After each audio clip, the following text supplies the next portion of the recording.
Vacations can be so much more adventurous by exploring exciting attractions and sightseeing opportunities all within a day trip from your hotel room. It's a vacation inside your vacation. Let's go day tripping.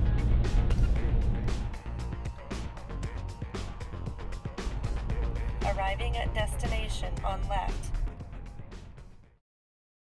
The year was 1949. RCA had just perfected a system to broadcast color television. The first Polaroid sold for $89.95, and the Clayton Theater here in Dagsboro, Delaware had just opened its doors to the public. So grab your popcorn, silence your phones. We are day tripping to the Clayton Theater.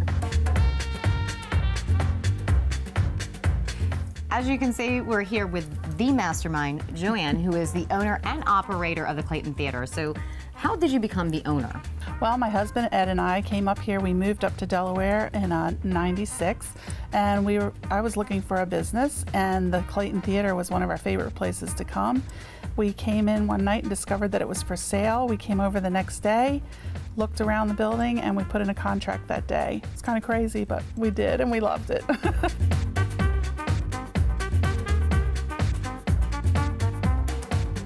Well, these are the original projectors from the 1940s. Back in the day, the films would come in on small reels. They would run the small reel on one projector, and then they'd switch over to the second projector for the next reel.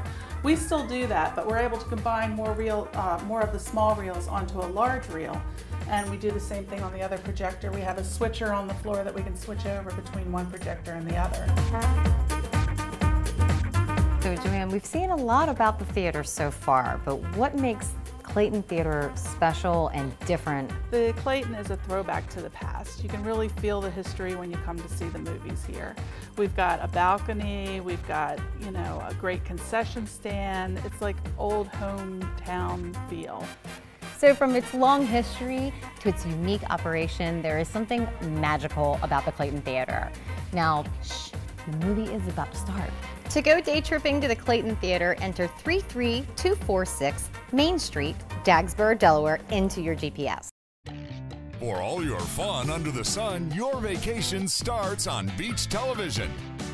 You're watching BTV. As we day trip through Delmarva, we find ourselves at the Delmarva Discovery Center here in Pocomoke City, Maryland. Let's go check it out.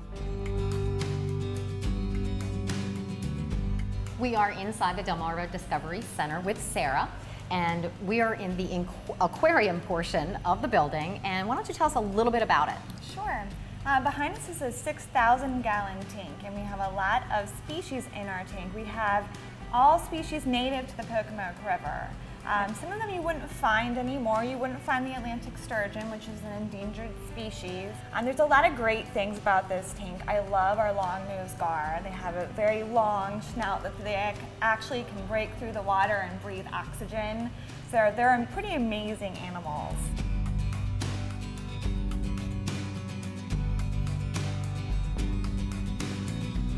We have actually moved on to the Native American Gallery, and Sarah, why don't you tell us a little bit about this particular room?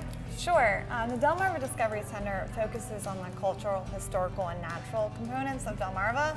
So that kind of shows you a little bit about those aspects. We have a cypress swamp, model cypress swamp over here with some native species of fish, and also displaying some native species of reptiles and mammals that you may see in this area.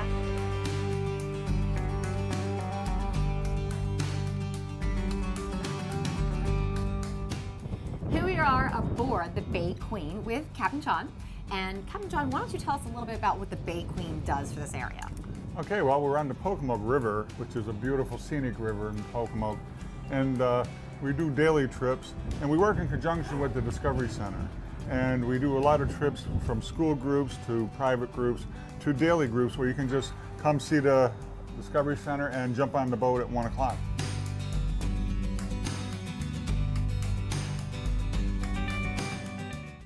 When you think of Belgium, you probably think of this. But when the treasure chest thinks of Belgium, they think of this. The treasure chest travels to the diamond capital of the world, Antwerp, Belgium, to find the very best diamonds for you. Our direct access to the Antwerp diamond cutters means we will find the size and style diamond you want at a very special price. Now the next time you think of Belgium, will you think of this or this? only at the Treasure Chest in Berlin. Just moments from Ocean City, Maryland's beach and boardwalk and Assateague Island National Seashore is the vibrant town of Berlin, Maryland. Berlin's historic side is charming. Renovated storefronts and homes will make your visit a memorable experience. Check out our website and make your plans to visit us soon.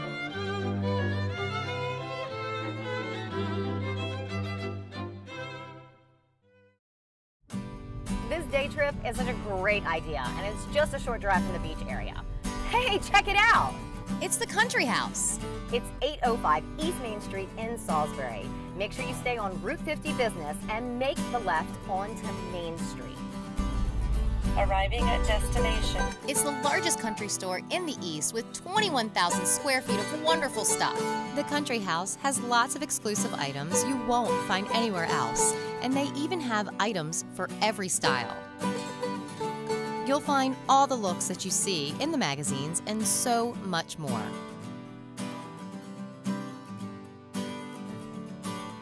Like unique jewelry, designer look purses, and fabulous fashions. You can create your own masterpiece with Da Vinci beads. Create a great look for your kitchen with lots of curtains, coordinating placemats, and accessories. Looking for Christmas items? The Country House has a huge selection year-round. The Delano family brings you an exciting mix of merchandise you won't find anywhere else.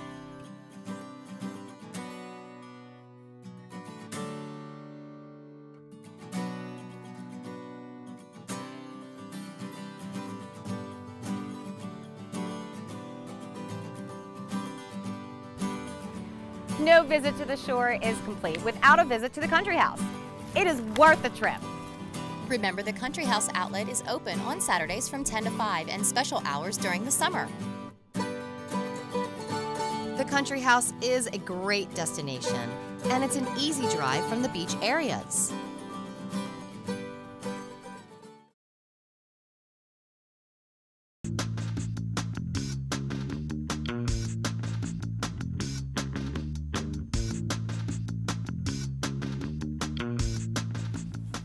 Hi. Hi there. Welcome to the Assateague Lighthouse. Thank you for having me, Peter. You going up? We are 175 steps. We better get going. Let's do it. Okay.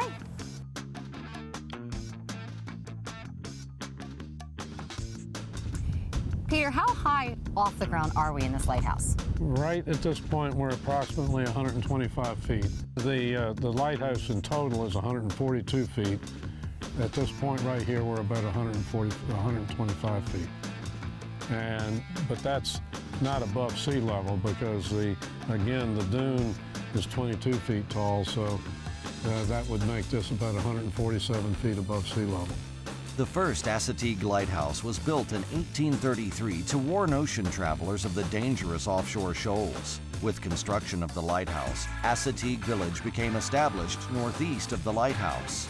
The population grew to 225 by the turn of the century and supported a school, store, and churches. By 1915, there were 25 to 30 families in Assateague Village, not including the lighthouse keepers and their households.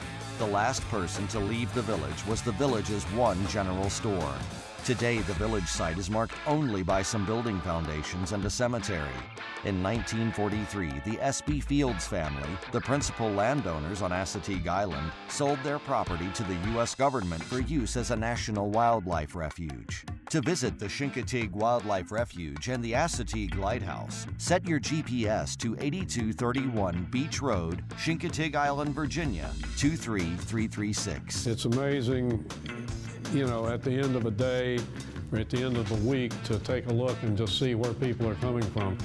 We have people from obviously all over the United States, but also we have people from the British Isles, from France, Norway, Sweden. You know, I had one gal come through from Islamabad, Pakistan, people from Japan and China. You know, it really makes it very interesting to see where all these people are coming from.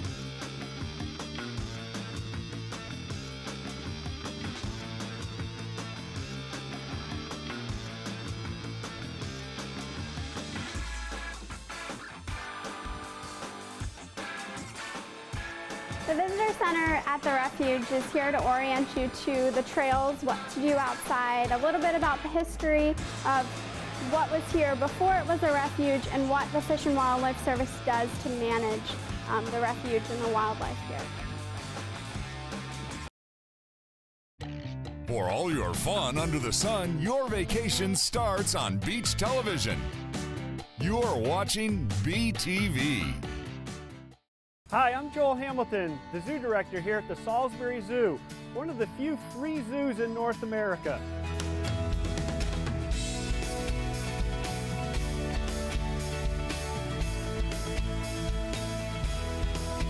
Behind me here, we've got a couple of bald eagles that one of them is very new to the zoo. We're able to get animals from Fish and Wildlife that are not releasable. If they can be released, if they get injured or something, and can be released back in the wild. Of course, they're put back in the wild where they should be, but these animals can't fly, so they were brought here to the zoo to help educate our visitors about these magnificent birds. This exhibit was just expanded through the winter, and we put in, the staff put in this nice post and cable fence so you get a great view of the animals. Previously, you could only view them from up on the boardwalks. You didn't get an idea how big this male actually is. So when he's down here closer to the fence, you understand, you know, he's about this tall. The hump on his back is almost 6 foot tall. So when you come to exhibits like this in the zoo, you gotta stop and look and listen and watch for a while, and you'll see some really neat stuff. Behind me, we have actually an exhibit with a number of animals in it. This exhibit has 4 sloths.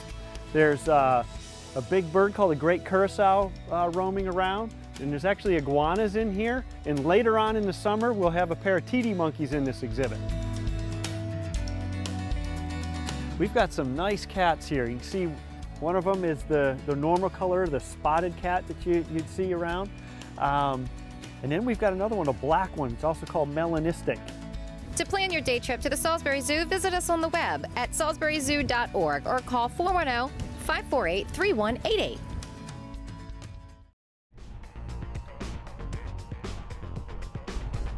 Arriving at destination on left.